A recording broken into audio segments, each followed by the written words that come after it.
قال يا نوح إنه ليس من أهلك إنه عمل غير صالح فلا تسألني ما ليس لك به علم إني أعظك أن تكون من الجاهلين. Allah tebarek ve taala aytti: Ey Nuh, Kenan sen ehlinden değildir. On emeli salih değildir. Yani teleke emellerin eyesidir. Pes sen menden hakikatini bilmeyen zadını dileme. Tahkik men sana nasihat et yarın, cahillerden bolma deyip.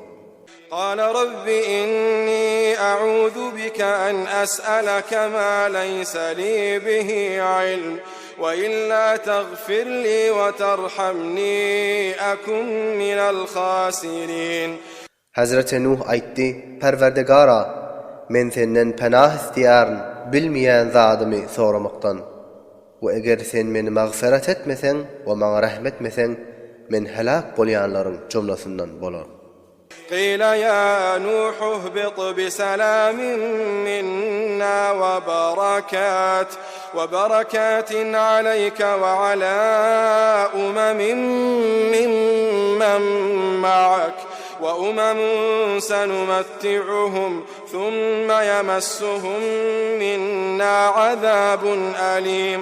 Allah tebarek ve taala Hazreti Nuh aleyhisselam'a aytti: Ey Nuh, naudan yere düşkül, bizim tarafımızdan bolan salamatlık bilen ve hayrat ve berekat bilen sana ve sen bilen bile bolan ummatlara ve şolardan bir neçe ummatlar bolar ki biz olarını dünyada bir az müddet peydalandırır, ondan soň şolara bizim tarafımızdan bolan azap deger. تلك من أنباء الغيب نوحيها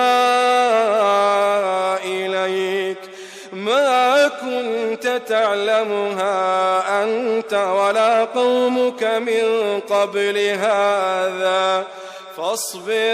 فاصبر إن العاقبة للمتقين.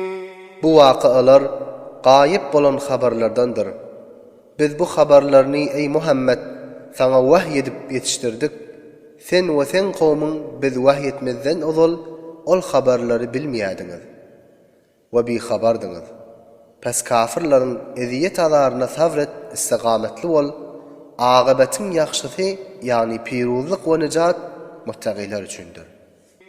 وإلى عاد أخاهم هودا قال يا قوم اعبدوا الله ما لكم من إله غيره إن أنتم إلا مفترون. Ve Ad kavmuna özlerinin doğanı bolan Hazreti Hud'i Resul edip iverdik.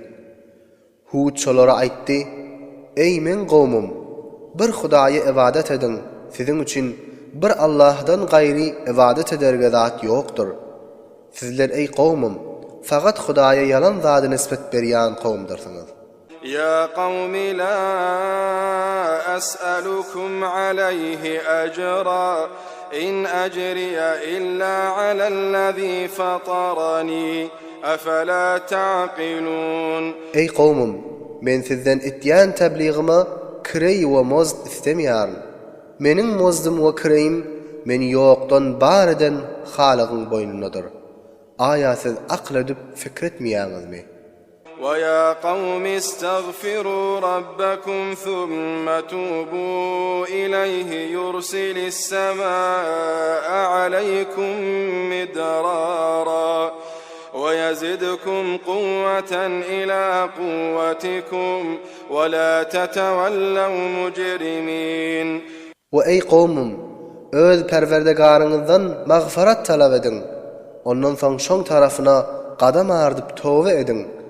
Allah tebarek ve taala size asmandan köp yağınny nazil eder ve kuvvetyňyza kuvvet ziyade eder. Ve günahkar bolup Hudaýdan yüze urmaň. قالوا يا هود ما جئتنا ببينة وما نحن بتاركي آلهتنا عن قولك وما نحن لك بمؤمنين. Hud aleyhisselamın qavmları aytdılar: Ey Hud, sen bize bir hüccet ve delil getirmedin ve biz sen kefin bilen öz hudalarımızı ve butlarımızı terk etdiyen däldir ve biz sana iman getirýän däldir.